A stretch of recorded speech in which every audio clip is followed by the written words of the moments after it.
So, puntahan naman natin si Burnok. Andito kasi siya sa labas ng kwarto. Tatry natin sa kanya yung shoes. Burnok! Try natin yung, yung shoes nyo para makalabas ka na. Oh! Bakit? Saglit lang, inaano ko si Burnok. Sukatan ng sapatos. Oo, kaso hindi kasya kay Sok. Grabe laki ng paa. Yes.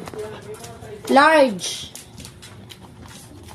Yung kay Burnok naman, ang problema ko namin yung kuko din. Ayaw kasi nila magpaputol ng kuko, oh. May mga sizes ba? Oo.